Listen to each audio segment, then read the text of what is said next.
Hello everyone and welcome to the channel. I'm Emmanuel, I'm an airline pilot, and today let's have a look at the first update of the C-160 TRANSALL by Azzurpoli.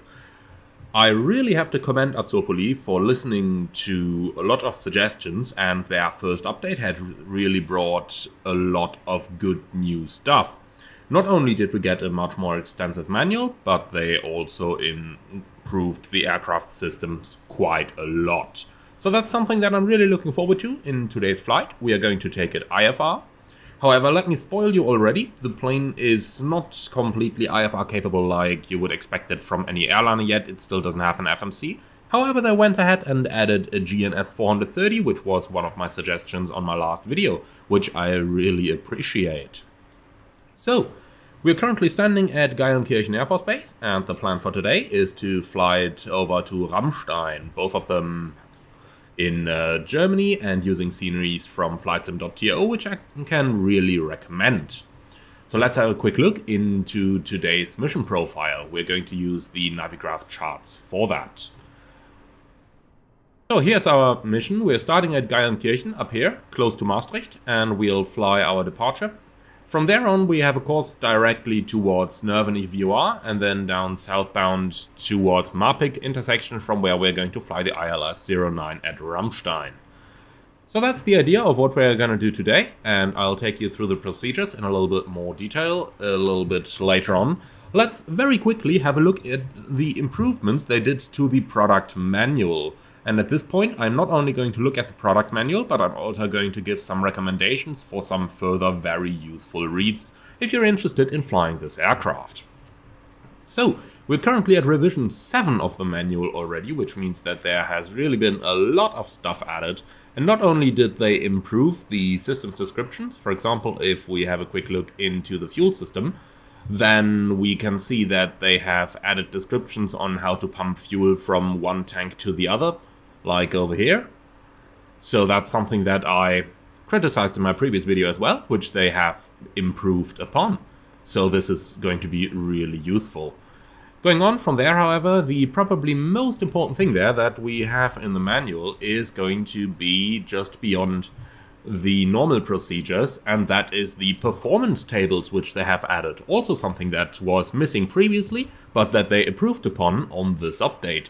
So not only did we get our takeoff, landing and stall speed tables over here, but they also included a lot of the real-life TRANSALL manuals over here that are used to not only determine the associated takeoff speeds like this one, and in case you're wondering how to use them, it's actually quite easy. You've got the example drawn into the chart over here. So basically, in the example, our takeoff weight is going to be 45 tons. So you draw a line from here, and then when you reach VR, you go over to the left, and you have your scale over here.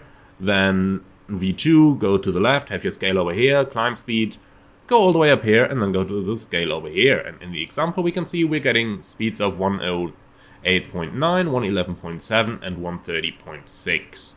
So that's a very nice example over here. And further on, we have our takeoff distance required, and so on. So that's really the neat stuff that you would expect for an airplane like this. And it also gets you to see why it was flown by 4 crew members. Well, good old 1960s tech, but I really believed already that I learned all this stuff here for nothing in my ATPL theory, so very nice to see that I can actually put it to some use. Okay then, also over here, the climb speed charts, very nice to see as well the propeller RPMs associated with it, giving you a basic idea of how this airplane is flown.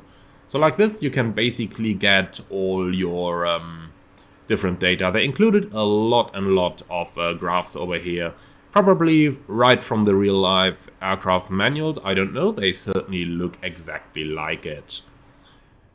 Another 2 things that I can really recommend if you want to go flying the TRANSALL. One of them is that one over here, which is a checklist from fellow YouTuber JD, which you can find on flightsim.to. And he's also brought in a couple of the specifications and limitations, engine limitations, and stuff like that, together with his normal procedures. So that's something really useful if you want to fly the plane as well. You can find them on flightsim.to, and once again, I can really recommend those. A final resource that I want to cover over here are speed tables from Project TRANSALL. TRANSALL project. Now, this was a project for Microsoft Flight Simulator 2004, back in the year 2005, but the developer has shared those in the Microsoft Flight Simulator forum, and you can find them with a quick little Google search.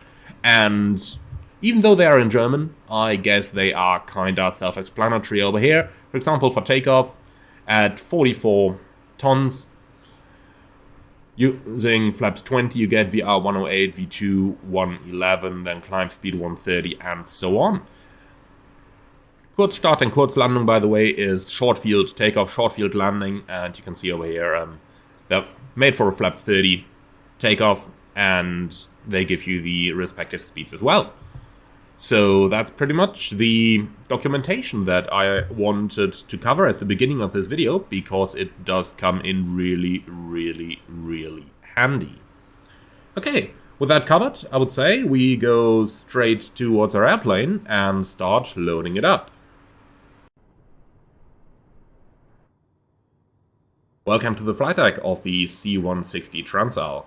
Now, there's been a lot of changes over here. Most importantly, Autopilot has provided us with a lovely 8K texture set that we can download optionally from their website, which I did.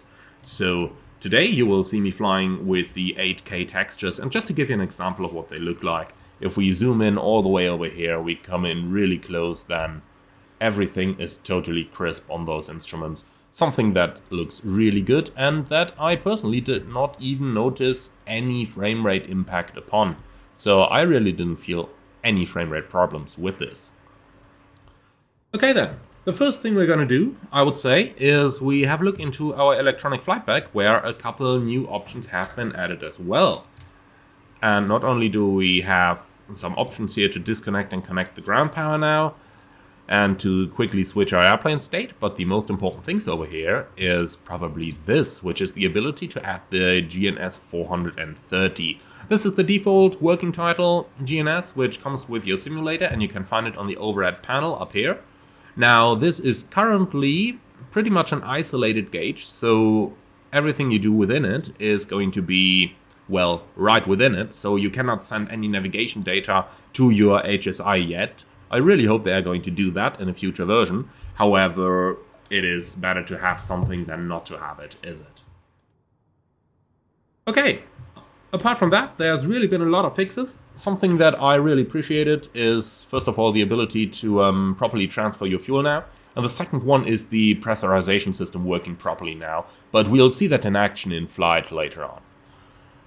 Okay, so that should pretty much cover this. Let's go ahead and load up our airplane now. We need to move a little bit of equipment today from Geilenkirchen towards Ramstein. So for that purpose, we obviously are going to load that up. And this is what we're going to be moving today. Obviously, you can see by the payload weight of 11 tons that we have to get rid of a little bit of the fuel. So we're going to empty the Charlie tanks, which are basically not connected to the engines.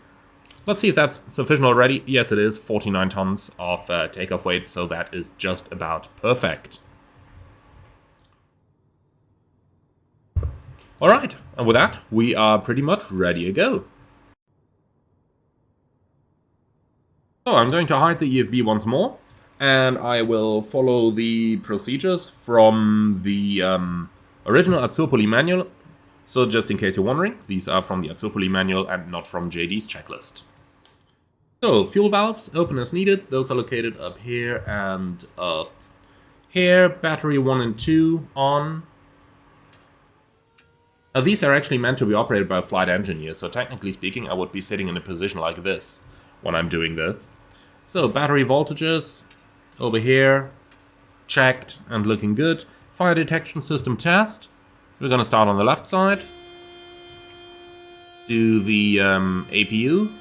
And then the right-hand side. And in case you're wondering, it is actually a feature that the warning doesn't go off in the meantime. So basically we're checking on here on the caution panel that everything illuminates accordingly. And the fire indication up here. And that is going to be that part. Okay. So, warning cancelled. Then anti-collision light on. Fuel burn indicators reset. Those are actually fixed now. They were bugged in previous versions, but we reset the fuel used over here now. Then APU air inlet open. Let's flick the bleeder switch off. Got the green light, and then APU start. Our APU RPMs indicated over here. And with the APU starting, we also get our red hydraulic system pressure. So we've got a blue, green, and a red system over here. And a yellow one. The red one is the emergency system, covered by, amongst others, the APU. Okay, APU is running. Then we can flick on the APU generator. And we're also going to put the transfer switches on so that the power actually gets forwarded right to the system. Okay, so red hydraulic pressure is checked, the generator is on, engine vibration meters are coming on. The IRS 1 and 2 are going to go on, but before I flick them on, let's quickly turn on the screens, because this is new as well, that without the IRS aligned we don't get attitude information anymore, which is also an improvement with the recent update. So, IRS, both the nav going into align mode and starting the alignment process now. So, trims are tested, flight controls are free, altimeters, we can calibrate them now. Looking into the weather for Geilenkirchen at the moment, we have a QNH of 1017. Now we can either turn them up over here, which certainly works, but that means we'd have to do it separately on both sides, which we could, or we're just about going to use the little bit of the flight management system that still is simulated, which is really not a lot at the moment, but let's use what we have available. And over here, if we go into the altitude button, we can basically preset 1027 enter. And when we do that, it's going to align all the altimeters in the cockpit automatically. So that's quite a helpful thing there. And quite a neat little trick. Okay, altimeter is calibrated, fuel quantity. Looking up here, the center tank is empty, and the left and right tanks, we have sufficient fuel for our flight on board. Air conditioning bleeder valves should be all three closed. Now those are up here. Closed and closed. Then going down, propeller synchronization. I'm always checking below the cover over here, because if you look at this, I can basically turn it on and put the cover down and the switch stays on. So for that reason, I'm just about looking below that. Propeller brakes, they are normal on both sides. Condition levers cut off, idle levers going into the start position, and the doors are closed. Okay, APU bleeder on, general start switch on, park and brake, that is a little bit hidden, but over here is on, and the idle levers, and the propeller area, let's see, right side is clear, and the left side is clear as well. Okay, that is our before start procedure complete. Now I'm quickly going to feed our flight plan into the flight management system, and then we are ready to go. So, flight management system, well, you get where this is going. That's just about what I'm going to call the GPS. However, be aware that even though we have our GPS available, it is not connected to the airplane's navigation system, so the autopilot cannot follow it. At the moment, that is. Not sure if they plan to add that. I really hope they are going to do. Even though we have to say that the autopilot unit on the TRANSALL, the real one that is rather basic. So over here we can set it to pitch hold. We got an altitude hold, heading radio, which is basically following the radial of a VOR, and then we've got heading hold and the engage button, and obviously we can bank it manually as well. However, I would really hope that they are going to synchronize that CDI down here, so that when we have selected GPS, we are actually going to be able to make the autopilot follow the GPS routing. That would be really, really appreciated.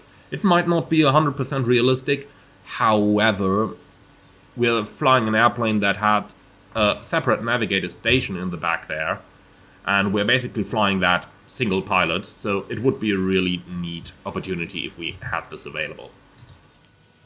Okay, standard working title, which means you click on here and then you can enter everything with your computer keyboard. So we're at Geilenkirchen Air Base. Our first waypoint is going to be November Victor Oscar. And before we do that, select departure. We're going to fly the Geilenkirchen 227 departure. Let's see, here it is. Load that up, please. And from there on, we'll fly towards November Victor Oscar.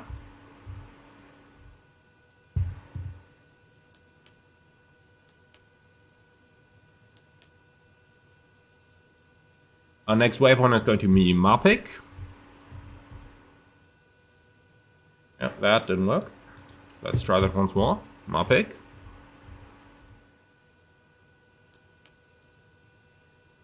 And then finally, let's clear this and enter our actual destination, which is going to be Rammstein Echo Tango Alpha Romeo.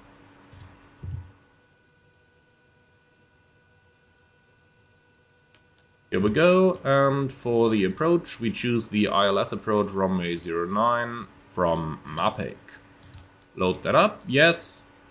Okay, quick look over the entire flight plan, making sure that we have everything, which we do. Okay, that is just about perfect, so that's our flight plan inserted over here. I'll bring this all the way up so that we have our actual routing like this. Okay, perfect. A quick word here, in the present version, our GPS is connected to the nav radios number 2, and not to the number 1 radios, so that's just something to keep in mind there. Okay, departure briefing then. We are currently standing at Geilenkirchen on the southern apron. It's going to be runway 27 for our departure, so we will be able to taxi the airplane straight out, and then with a right turn onto Sierra Delta for runway 27 departure. In the meantime, someone tell me why the APU just shut down, please.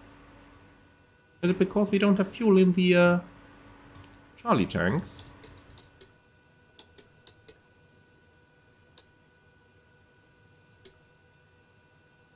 Let's see if we can restart this. I really don't know why it shut down.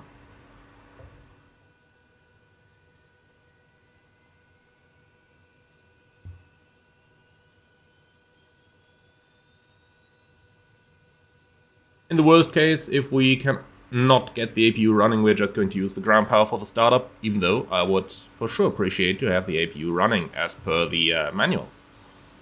So here it is, running once more.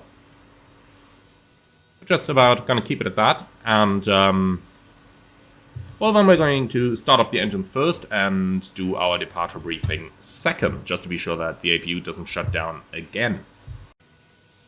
Okay, engine start in the TRANSALL is fairly easy. So we've got the anti-collision light on, and we've got the idle levers in the start position, throttle's idle, and condition levers are feathered. So we can turn on the fuel pumps, which I did previously, and then start engine number 2. With the RPMs at 2000, we bring the condition lever up. With the RPMs at 3500, we bring the idle lever into normal, and that's basically it.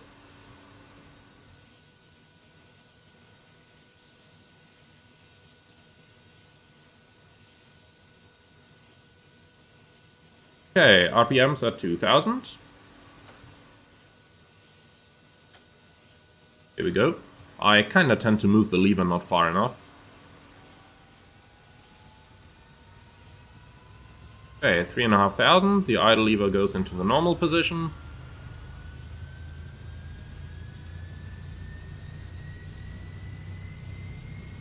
You can see fuel flow. We can also see the fuel used, which was a bug in the previous version, but is working normally now.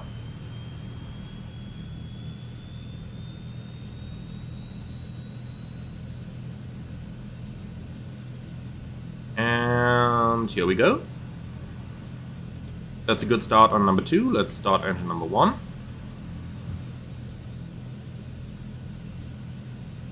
So RPM starts turning.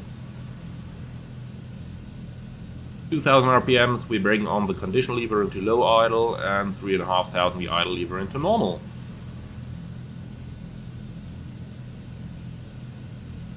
So that is roughly 2,000 RPMs right there.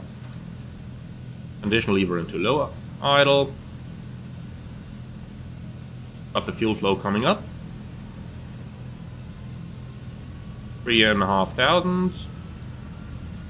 Idle lever normal. And the engine is starting.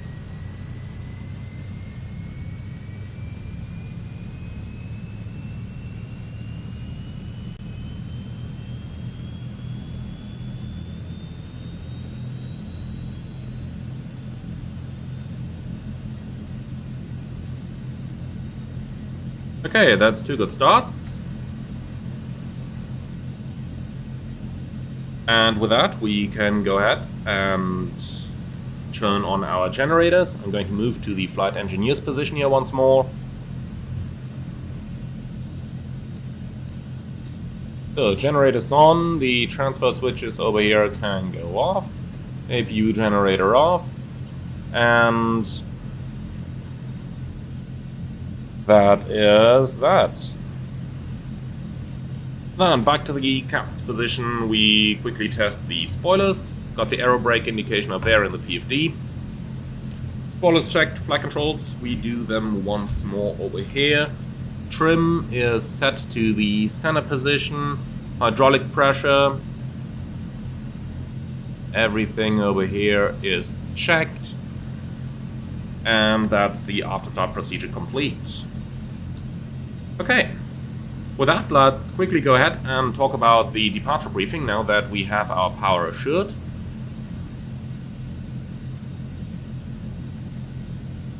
So taxi out, we go straight out, then a right-hand turn onto Sierra for runway 27 departure. Looking at the departure, we've got the Geilenkirchen 227 departure, NG 227. And that's going to be straight at on 268 until 4 DME outbound Geilenkirchen Takan, above 2,000 feet, and then a left turn heading 088. Once we cross the radial 162 from Geilenkirchen, we are back over at German airspace, since the airbase is located just about on the border between Germany and the Netherlands. And once we're back in German airspace, we can then navigate to our first fix, which is going to be Nürnberg.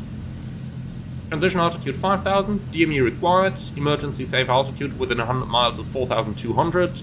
SIDs are also minimum noise routing, strict adherence within limits of performance criteria is mandatory, and due to noise sensitive areas over Netherlands within departure sector runway 27, proceed strictly on published departure tracks for runway 27 unless otherwise instructed by ATC in case of emergency. Okay, for UHF radios, see MIL 101 listing, we don't have UHF, speed maximum 230 knots. We're gonna stay slower than that anyway. And that's that. So, let's go ahead and tune our radios. We're going to climb up to an altitude of 16,000 feet, and I'm just about going to put that in straight away. Then, radio navigation. We need the Geilenkirchen Takan, which is channel 108 Yankee. Oh, no, not yet. Okay, 108.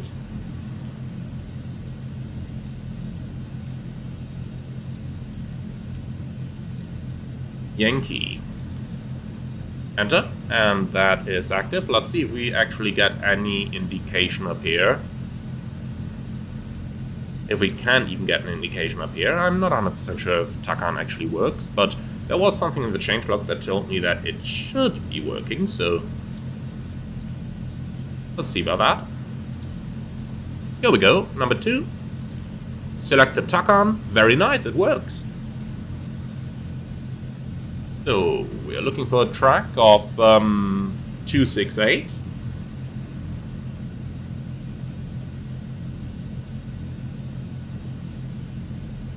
Here we go, 268. We're receiving the DME. Very nice. And then we can set our first en route nav 8 on the VOR number 1, which is going to be Nürnberg 116.2.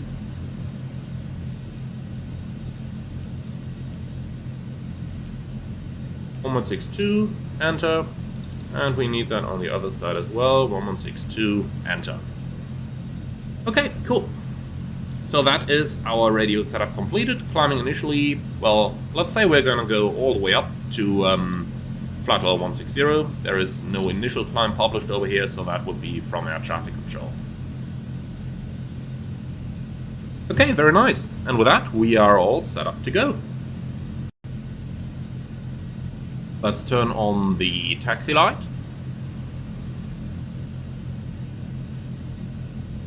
Okay. Park and brake is off. Let's quickly get those up as well. Everyone to their stations, please. Okay, clear on the left, clear on the right. Park and brake is off. Let's go.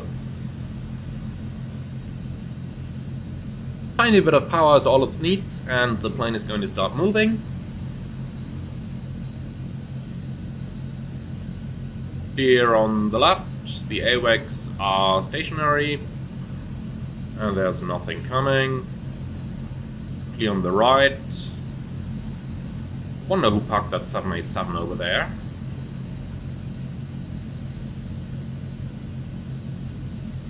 But I suppose I don't even want to know.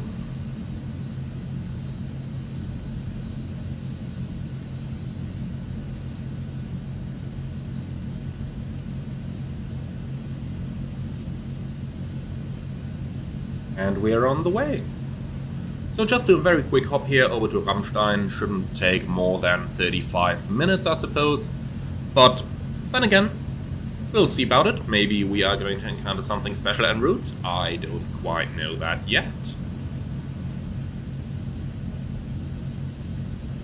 I'm going to do a little bit of manual flight there, because the airplane is really a lot of fun to fly manually. So if you don't see me using the autopilot until a little bit later in the flight, then do not worry. It's just because I have so much fun hand flying this airplane. It's really meant to be hand flown. Actually, the German Luftwaffe only got an autopilot for this airplane long after it was introduced into service. And after thousands and thousands of flight hours upon the entire fleet. So that's quite an interesting thing there, that they flew it without an autopilot for so long.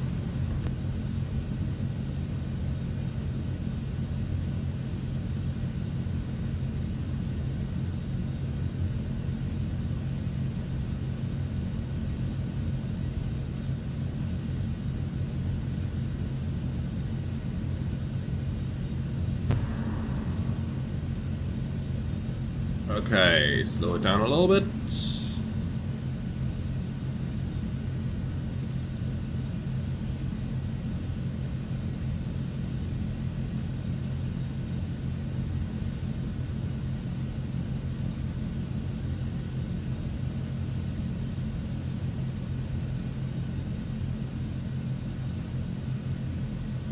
And here we are at the holding point. So, park and brake back on. Let's do the B4 takeoff procedure. So APU and generator number 5. We already shut the generator number 5 down, and we can shut the APU as well. By the way, interesting to note that this time it didn't shut down automatically, so I'm not sure what happened there previously, but let's go ahead and shut it down right now, as we don't need it anymore. Then fuel dump valve is closed. Fuel pressure checked. Then flaps as needed. We are going to use the flaps in the 20 position. Here we go, flaps 20 set. One more flight control track. They really do a lot of those on this airplane. But I guess with so many workers around it, it really makes sense to constantly check the flight controls. Okay, doors closed, condition levers high idle. Now this is going to be the interesting part, where I sometimes accidentally shut it down, but let's see. Yeah, I got no idea why my engine number 1 is shutting down now, but this keeps happening to me. I have absolutely no idea why. Well, I'm quickly gonna restart it off screen, and then I see you guys right back. Okay, here we are with number 1 running and in high idle now. As said, I really don't know why it is so prone to inadvertent engine shutdowns when you touch the condition levers. I guess it's just that your mouse might send a tiny input to the lower of the required position, and that basically cuts the fuel. So I really don't know why that is happening. It certainly should be something on the list to fix for the next one. Also, we can flick on our transponder. This is going to be a standard IFR flight, so let's select Squawk 2000. And they only model the civilian part of the transponder here, not the entire IFF system. Okay, so caution light, that's probably still from the previous engine start. Okay, landing lights can come on, the taxi light can be raised and flicked off like this. Water methanol pumps, we don't need them, but we do need our probe heaters and the window heat. Okay, angle of attack sensor heat on, windshield heating on, fuel pumps are checked, alarms all off, and the only red lights we have over here are from the Charlie tanks, which are completely empty. So that is basically it in terms of the setup. Then we can go ahead and release the brakes and do our lineup and take off.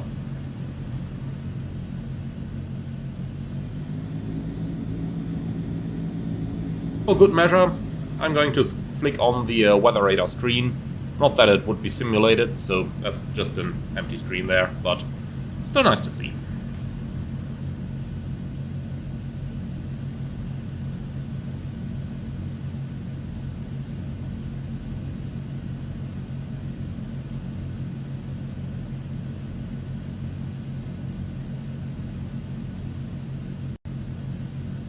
Very quick review of the takeoff briefing, and then we go.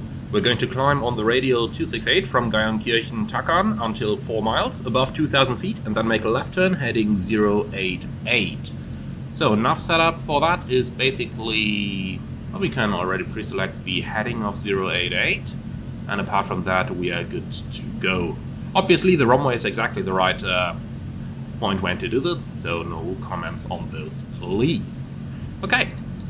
We're ready, and for the takeoff we're going to use full power, and thereafter for the climb we'll use 13,500 RPMs. Park and brake is off, let's go. Timing. Set power.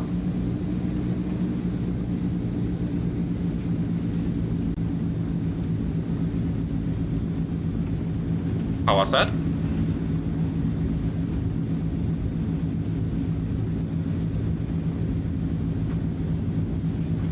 .70 knots.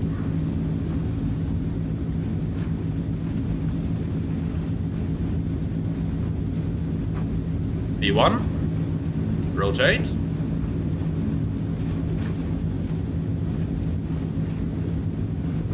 Oh, this needs quite a bit of aileron there.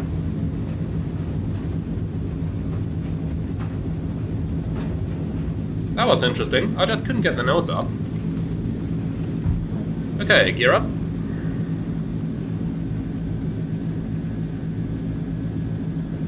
How much trim did I add there? Wow, almost fully back. That is not good. That is certainly not good. Okay, well in that case we're going to defer the flap retraction a little bit. But let's start accelerating. So, flaps 10. Climb speed should be 150. Flap 0.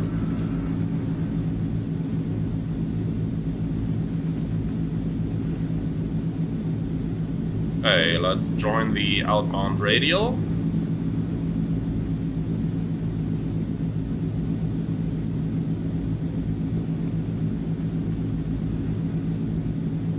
Okay, crossing 4 miles above 2,000, not gonna be a problem. We are at 3 miles now, and we're already crossing the 2,000s. Then set climb thrust, 1350. Or climb power, I should say, since we're flying a prop aircraft.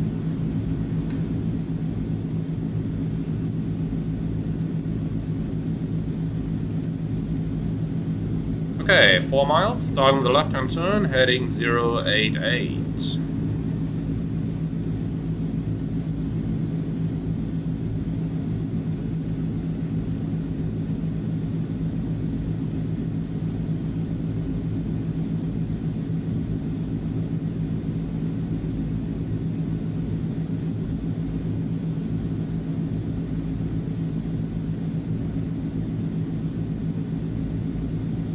climb power, 1350 is set. So we're going to follow this heading until we're passing the 162 radial from Geilenkirchen. So we can enter that real quick.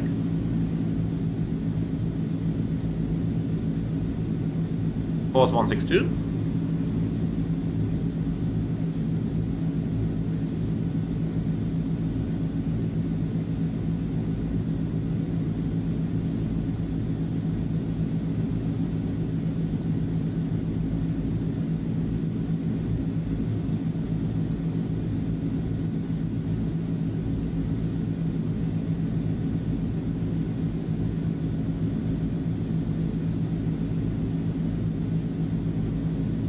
And here we go, heading 088. Radial 162 from Geilenkirchen Takan is selected.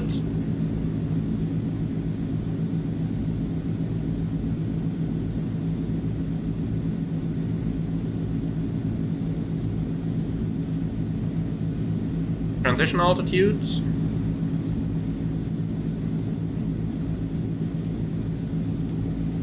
Standard set. Passing flight level 49 now. And cross-checked on the other side as well.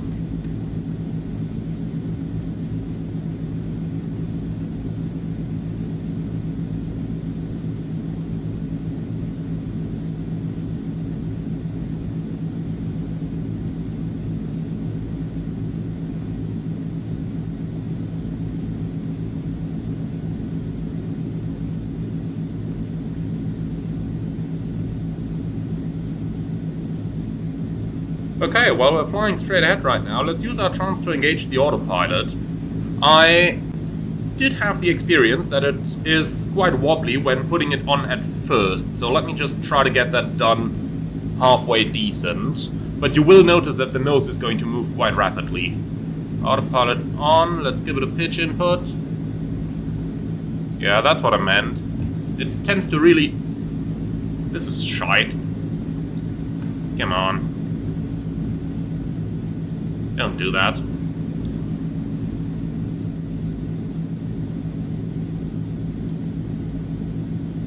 This looks much better. For some reason, when you're putting on the autopilot for a second time, it tends to react in a much nicer way, even though it's not following my command. That certainly needs more work. And we've passed the radial, so we can now fly direct November Victor Oscar. Go to heading select, and then choose number 1, that's November Victor Oscar. Press the course button, and that synchronizes it up. We still got to use heading select to follow this. And autopilot, what are you doing? Pitch down, please. Thank you. Yeah, getting the autopilot engaged is still quite a bit of a hassle there. I do certainly hope that the pitch hold mode, or rather the entire autopilot engagement, is going to get quite a bit better. We're looking for 150 knots at roughly 10 degrees of pitch there, so come on, airplane. We can only command at the pitch not to hold an airspeed, which is correct according to what we have on this device, but it is obviously a little bit nasty at times. So this looks quite good. Now we've got it engaged. Now, they did already enable the radio button over here, but when you do that, it should intercept and follow radials, but it doesn't do that yet. So even though we get the correct FMA of NAV1, the plane is not going to follow this, but it is going to deviate from it. So that's still some work they need to do. Let's go back to heading, that we actually got the correct modes active there.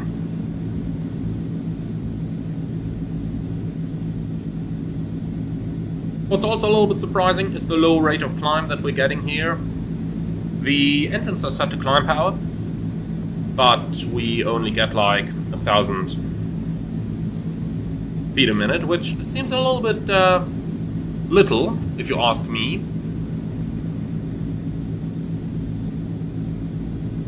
but maybe we just about go into the manual and check our tables. Those should certainly help us there. But if we look at this, look at the table, maximum climb speed for 1350 RPMs, so that is what we've set over here. You can see that it's just about there, and the small indicator is on the 5, so that's 13,500 RPMs that we are using there. And if we go to our weight, we're close to 50 tons, so at an altitude of about 10,000 feet, you get 50 tons, that goes somewhere over here, so somewhere around 150 knots. So we are definitely within the correct speed and power setting right now.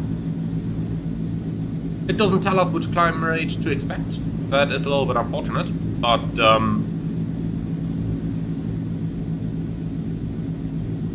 nonetheless, this is just about what we should have.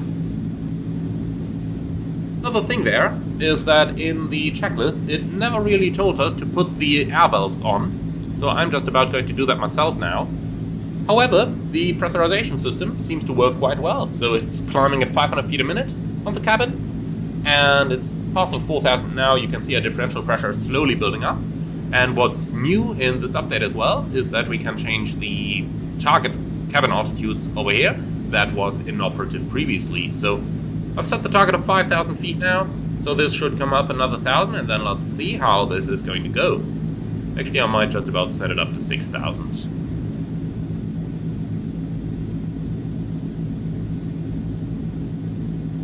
A little bit of work now following the radial with our heading bug.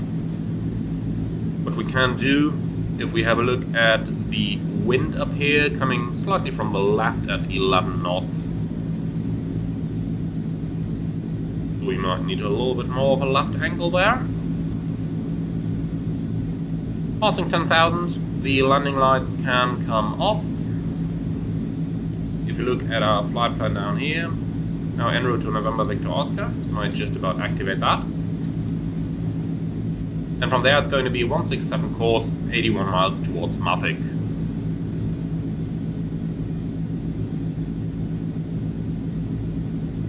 So losing a tiny bit of RPMs there with increasing altitude. Now those are turboprop engines, so that should not really happen if I'm not mistaken. But nonetheless, let's set the 1350 RPMs exactly again. Okay, here we go. Climbing out nicely.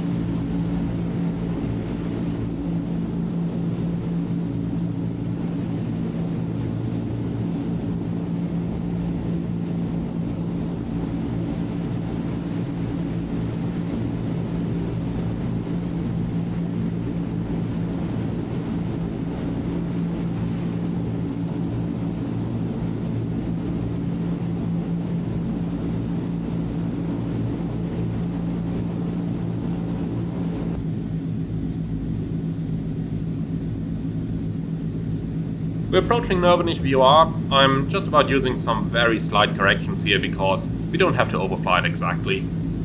So that's not going to be too much of a problem. Next up, if we have a quick look into our planned route, we can also get our course and distance from down here. So that's going to be 168 track on 84 nautical miles.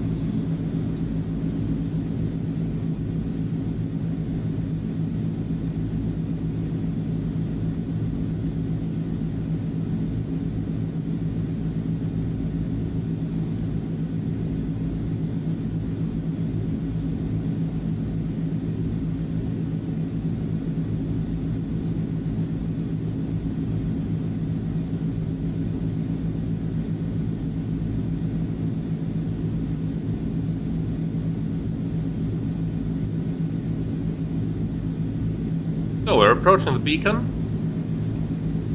Quick check there, by the way. If we look at our TACOM, 20.8 miles out, and on the conventional gauge we can also see the mileage at 21 right now. So this is really the first time that I'm using a TACOM in Microsoft Flight Simulator, so I kind of want to find out how long the range of that actually is. Apart from that, almost over the station, let's go ahead and pre-select the course 166 that we're going to track outbound. Here we go, like this. And just for the sake of it, I'm going to select the green needle to 166 as well. So we're about over at the station. Let's start the right-hand turn, 166. Here we go.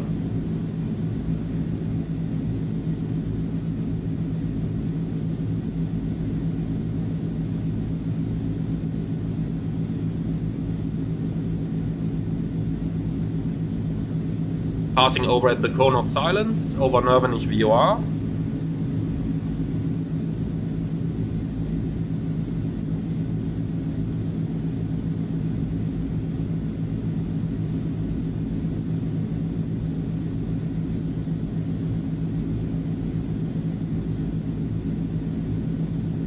Okay, wind is coming from the left. Let's correct a little bit into that direction. So close to the VOR, we don't need to try and track that accurately yet. So we'll just about gain a little bit of distance there, use a couple degrees of a wind correction angle, and then once we're a little bit further from the station, we're going to intercept and track the course 166 accurately.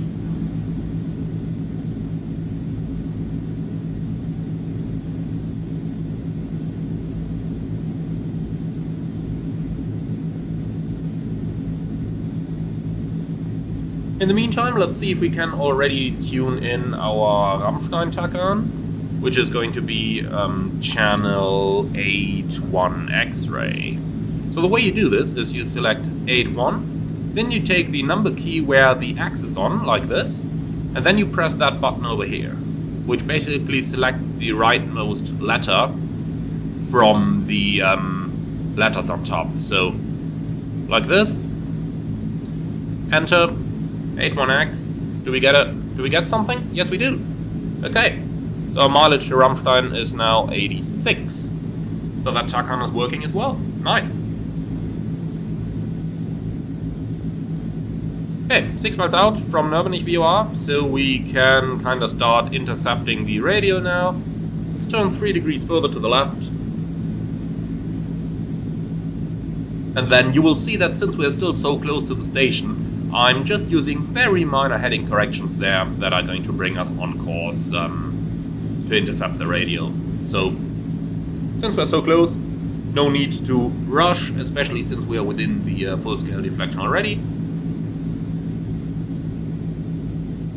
So just using minor heading corrections there in order to intercept and follow the radio. This is a very nice exercise for any flight student of you out there, so I can really recommend that to use to getting used to tracking radials. Obviously, later on in the real aircraft, once you have passed your exam, you're simply going to use nav mode.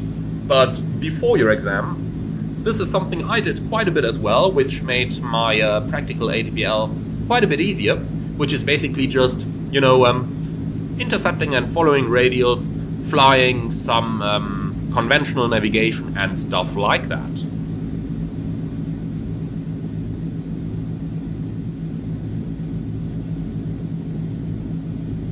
Okay, we're about to intercept our altitude. Let's see, how long did we take? 16 minutes to get up here to 16,000 feet.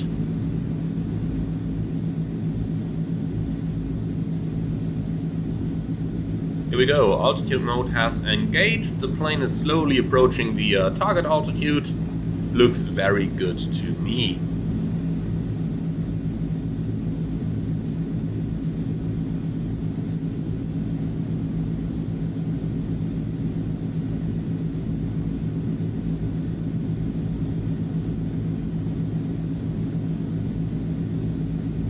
So let's see if we can find any information about our cruise power over here. So this is true airspeed and fuel convention with air bleed turned on. So we have our bleed system turned on up here. So this is the correct chart for us to use. Let's see what we have. 0 feet. No, we're looking for something around 15,000, I suppose. Oh, we actually have a chart for 16. That's even better.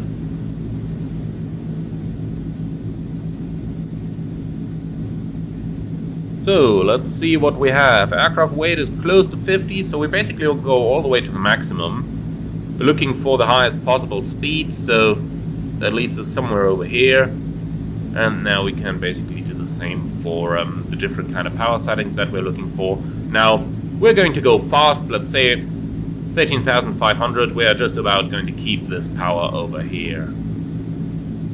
So that's going to be the solid line, which is the upmost one.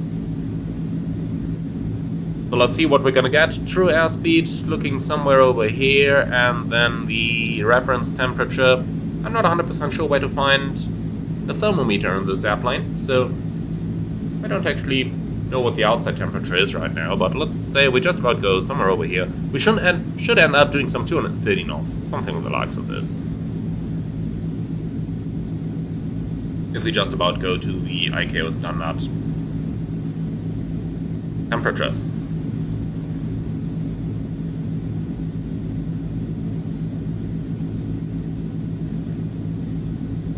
Okay, that should correspond to around 180 knots indicated. Tiny bit more, according to the chart. So let's see where this is going to stabilize. But overall, seems quite good to me. Looking over here, we're doing a ground speed 230. And the wind is from slightly forward to the left, 10 knots. So we're doing something around 130 knots true airspeed there as well. Tiny bit more maybe, let's say 140. And that looks quite...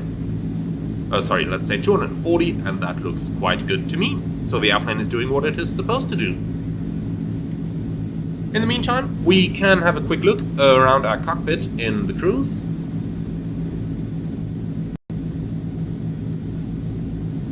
Most important stuff for me over here, well, the GPS not really, as we are not navigating by it. We are simply running this as a little backup there.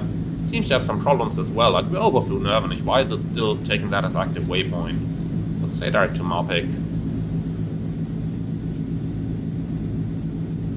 Okay, but the really interesting stuff for me over here is basically the pressurization system, which used to not work at all in the previous versions. But now, we've selected a target of 6,000 feet. Our cabin is at 6,000 feet. And that is actually working quite well. Apart from that, we have our fuel transfer system over here, which is apparently also working right now. It had some problems in the previous version, and if we check our fuel over here, that's looking quite okay as well. Fuel used, about 440 kilos per tank, so if we add 440 to that, we roughly end up in the middle, which is what we had loaded at first as well. So that seems to be working well as well right now, as it used to be a little bit buggy in the first version. Apart from that, what else do we have that we can talk about here? Well, the electrical system, not really, to be honest. I mean, this is just going to show us that everything's working. Checking our generators, well, they're probably going to be working as well. And indeed they are. G5 is not working, that's the APU generator, and that is not in use. And that's really it there. So like that, the airplane is flying right now. The only thing we have to keep in mind is that we are manually navigating, so we are going to be responsible for shifting the heading back around. And now that we've intercepted the radial, we might as well go a degree or two to the right so that we actually stay on it as well as we're still on our intercept heading here. You can see how the autopilot follows it very nicely. Speed has stabilized around 186, which seems good for me as well, especially seeing that we're a little bit lighter now than the weight I used from the chart, since we've burned some fuel for our departure. If you want to check up on it, you can always use the electronic flight bag over here. By the way, if we bring the co-pilot in view, hello there. Not exactly the right uniform for what we're doing, but I suppose that's just me having selected not the right avatar. If you're wondering, down here you have a little cheating in the autopilot in that you can easily engage altitude and heading modes from the electronic flight bag and the autopilot itself, because, well, it might be a little bit difficult to reach over there when you have the thrust levers in front of it in cruise flight. So that's something to keep in mind. Apart from that, our Tacron is working. We can see how it's pointing over there directly towards Ramstein Airbase, 60 miles to run. We're currently 33 outbound from Nurvenich, and we're looking to fly this track for 80 and a bit, 84 miles. So our track is looking good here as well. In the meantime, join me for a quick walk into the cabin to see what kind of cargo we have actually loaded up there. I'm really not an expert on military vehicles, so I suppose this is probably an armored troop transporter or something the likes. Certainly something heavy, so something that I just quickly want to talk about. On the takeoff, when I said rotate, I started pulling my control column back, and I pulled it all the way to maximum, and nothing happened. And then I really had to apply a lot of up trim in order to get my airplane off the ground. So I'm not sure why this happened. I have flown the TRANSALL a little bit off screen, maybe some 10 flight hours or so, and 10 takeoffs or something the likes. And I encountered this twice. Now, all of the flights off screen were done using the previous original release version 1.0, and this is my first flight using the version 1.1 that's just been released, I believe, 5 days ago at the point of this recording. So that doesn't seem to be something that they addressed yet.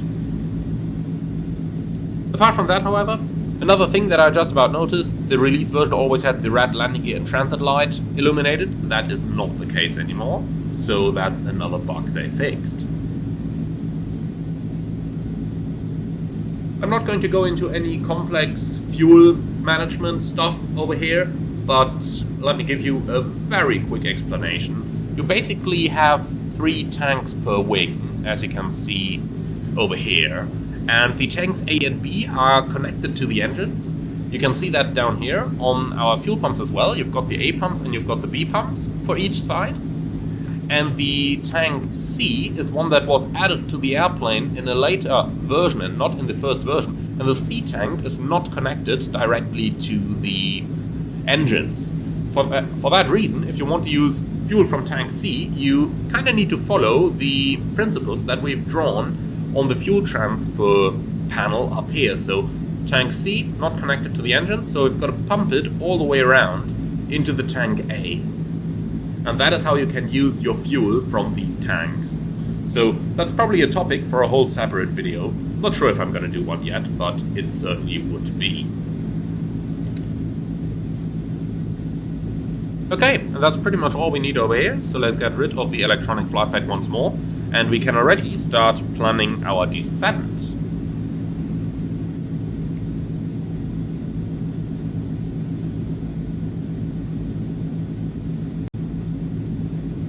Going ahead with the descent planning, we've got Marpig, and then from there we are going to fly the ILS approach 09 at Ramstein.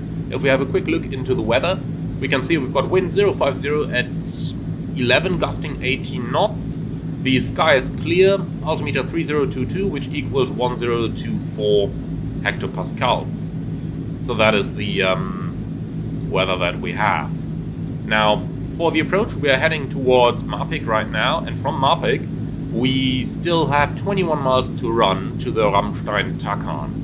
So at 7 miles we want to be in 3000, and that means we have 14 miles left towards Marpig. And they say this is a radar fix at 5000, so we just about plan Marpig at 5000 feet. Now we've got 84 miles to run from Nurvenich to Marpig, and we want to be at 5000 at Marpig. So that means we need to descend 11,000 feet, which equals 33 nautical miles. So 33, or rather 84 minus 33 is 51. In other words, in half a mile, we can start our descent. And we're gonna do that just now.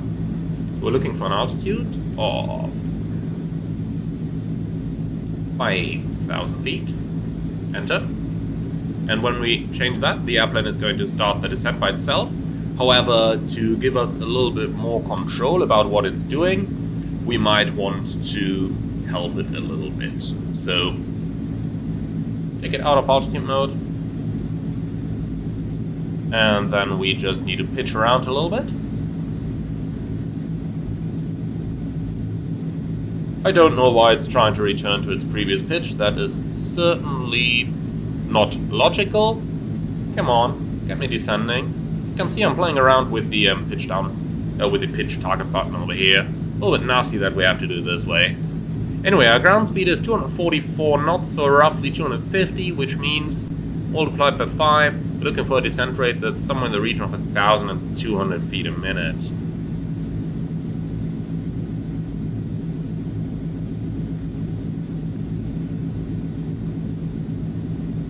This might be a little bit fast right now.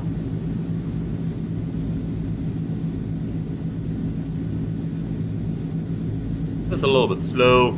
So we just about have to find the right spot over here for our airplane to achieve the rate we want. But this looks about right for me.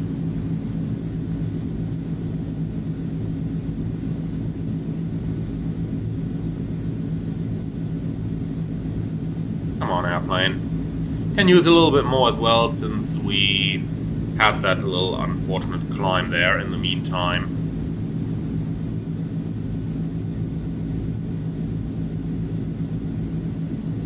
You can see this is really a lot of work there. The other thing we need to do is tell our cabin to start descending. So our altitude can go down to the field level of Rammstein, which is 700 feet. So somewhere like this. And that is pre-selected. Okay, from here on, we are simply going to monitor our airplane in the descent. I'm going to keep the power setting at 1350 so that we actually gain a little bit of airspeed, which is quite standard procedure in most propeller-driven aircraft. Then we can also go ahead and set up our ILS. So for that, we need the radio navigation page. Frequency 111.5, we can select that into the radios up here. 11150, but let me first of all transfer our radios like this.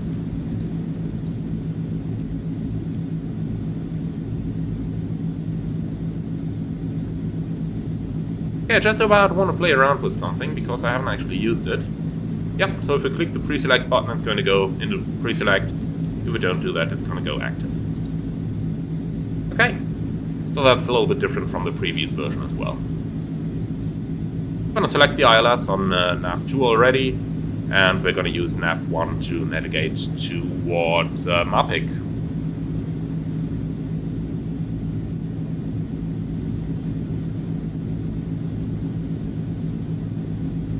Okay, 2,000 feet a minute might be a little bit fast, but note that we have descended below the range where we can still receive our Nvidia VOR. So for that reason, we are gonna change around. Course selector number 2, which is the Rammstein Takan, and then Mapik is marked by radial 269, 21.4 miles to Rammstein. The 269, I'm gonna select the opposite course there, which is going to be 089. And basically when this comes in, then we know that we are over at Mapik.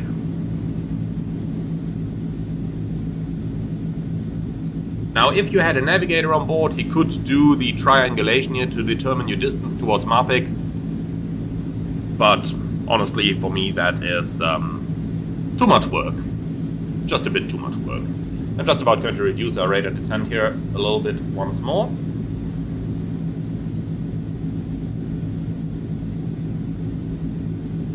Looks about right to me, 1,000 feet a minute. And that is all we need.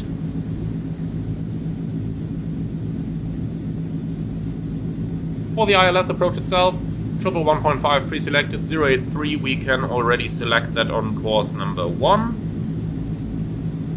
So you just about got to plan ahead a little bit on what you're going to use and how you're going to use it. 083, the frequency, well, can go active as well now that we no longer receive Nvidia. Here we go, and that certainly does not look like a correct DME. 111.5, 111.5, okay, we are just about going to continue like this, and I'm sure we're going to get a better DME later.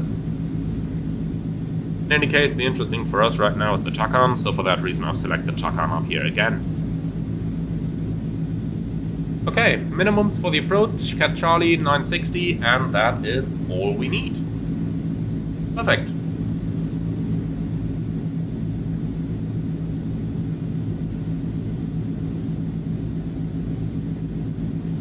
A good indication for your distance still is how much the TACAN needle has to move there. So we're looking for 269. You can either read it on the back of the needle there, so you're looking for 269, which means another 10 degrees to move there.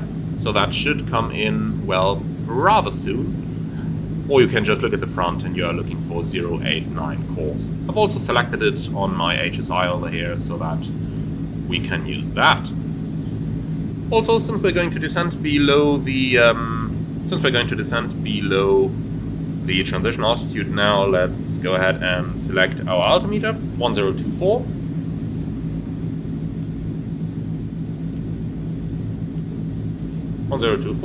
Enter, and this has selected both the left side and the first officer's side as well.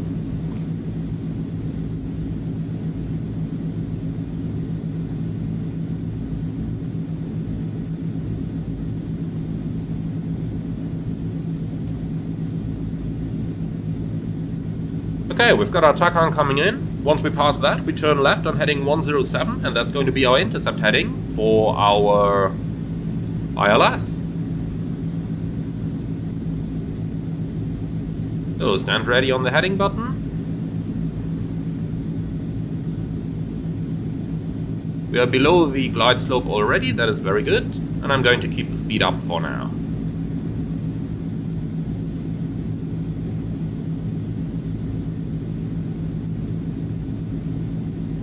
Passing radio 269 from Rammstein. Left heading 107. And then we can switch to VOR number 1, and that's going to be our ILS.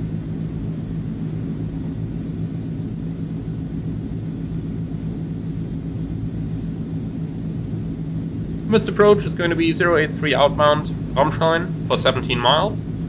So let's quickly go ahead, and the localizer is coming. Okay, disconnecting autopilot, let's do a little bit of hand flying.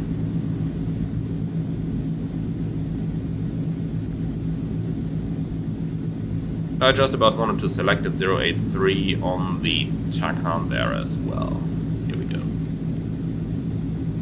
Okay, overshot the localizer slightly, but it's probably me flying this procedure very fast here at 240 knots.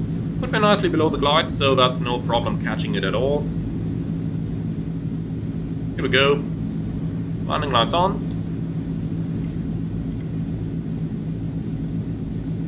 Pull a bit of thrust off. And I will use the distance to Rammstein TACAN over here, which is 18 miles right now. So we're currently 18 miles out. I'd say 220 knots looks like a good speed. Now I'm overshooting the localizer to the other side, so my apologies for that.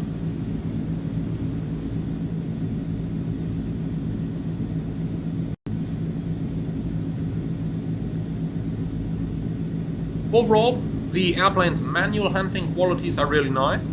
Once the autopilot works, it is also alright.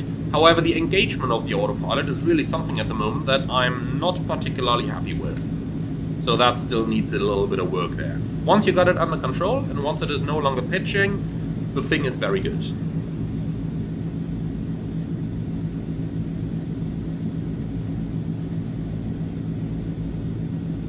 Here we go. Heading back we can put towards 083 as well. Nice.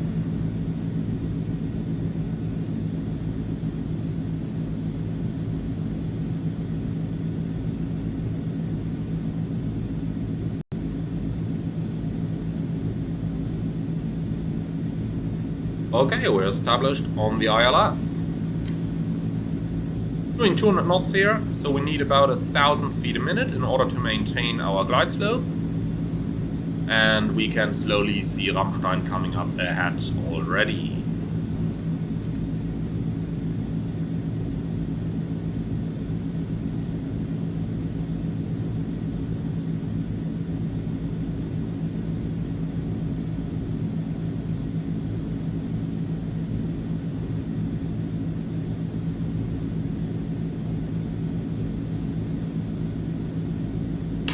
It's quite good weather at the moment, so we've got quite a bit of thermals here, and we can really see that by the airplane being tossed about.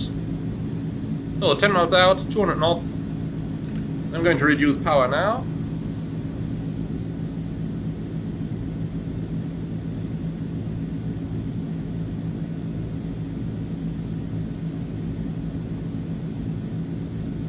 Quick check here at our cabin altitude, which is coming down nicely. Okay, looks good. Cabin is almost down.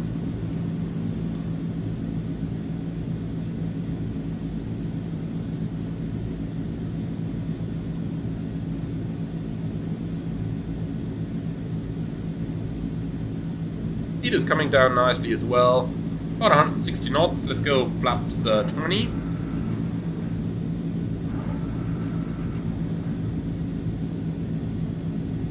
That should stabilize things a little bit.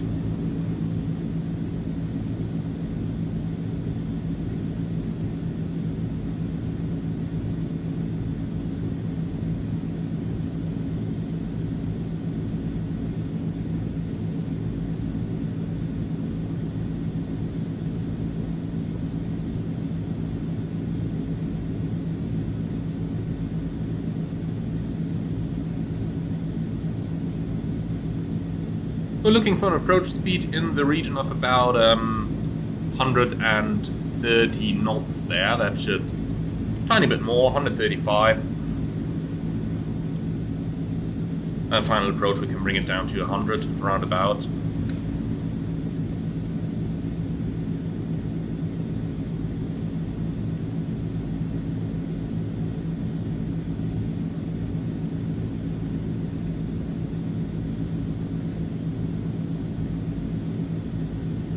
Okay, let's start reducing the final approach speed. Flaps 30. And the gear down. Now, by the way, we correctly see the red transit light.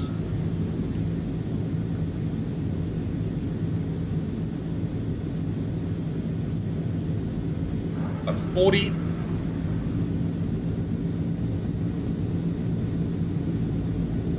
A little bit turbulent here, but nothing too bad. We also have the gusting winds, gusting up to 18 knots from 050, so that's like a 30-degree angle to the left. So we're looking at a crosswind component at something in the region of about, 10 knots maybe. If you take the slow approach speed of this plane into account, then that crosswind might actually turn into quite a bit of a party there.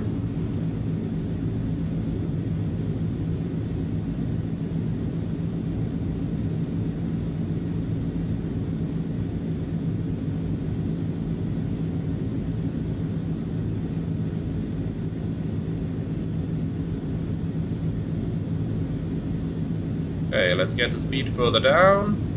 Flap 60. I'm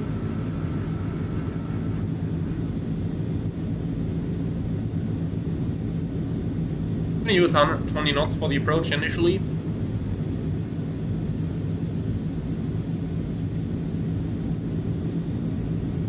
So that was a rapid descent there, but we're still on the poppies, so that is fine.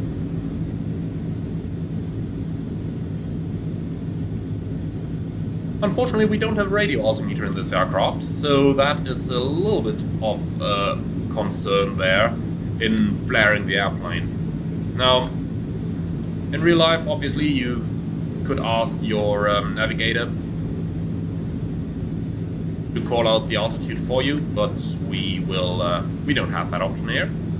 I'm just about staying on the poppies right now. Which are 3 rad, but the aiming point is stable in our windscreen, so that is good enough for me. Okay, thrust idle, flare, and right on the marker. Nice! Okay. Runway is more than long enough, so I'm not even going to go into reverse.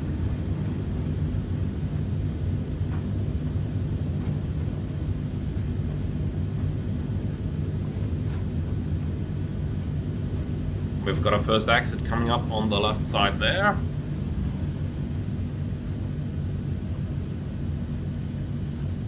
That's going to be Echo, and that brings us right under ramp 5, which is where we want to go.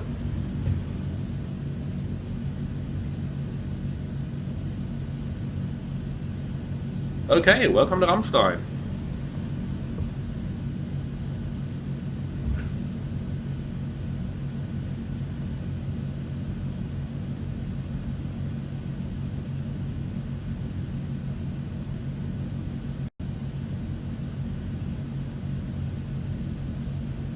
Then let's quickly stop our airplane over here so that we can do the after landing items. So, anti-ice systems off, pitot heat off.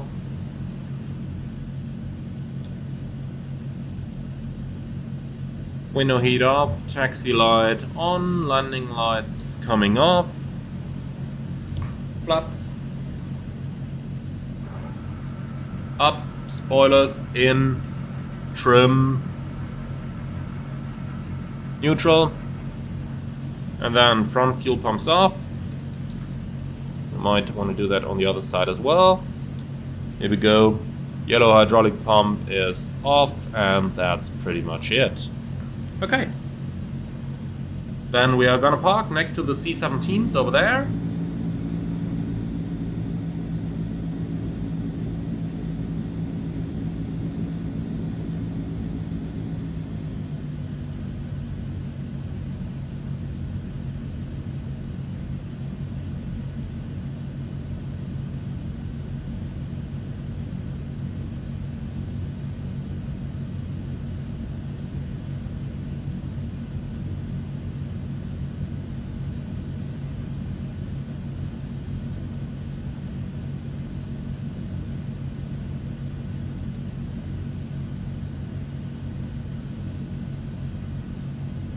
Even though the wings do seem to look a little too large for that parking position.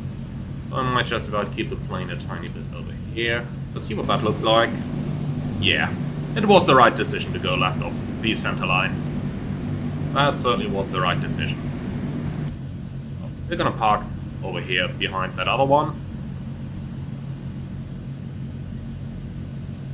Like this. That leaves sufficient room to maneuver out of it on our next mission. Okay, weather radar off real quick, and then we can shut it down. The air conditioning bleed air valves off. Then we got the park and brake on, taxi light up and off, engine vibration measures going off, fuel pumps, all 8 of them, off. Okay, condition levers cut off.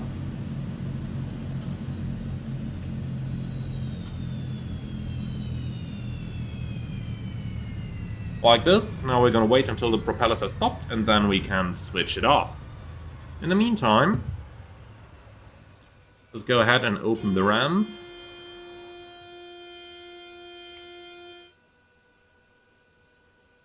Okay, propellers should be standing still. Yep, they are. So anti-collision light is going off, the ramp is going out, and then we can leave the propeller brakes off.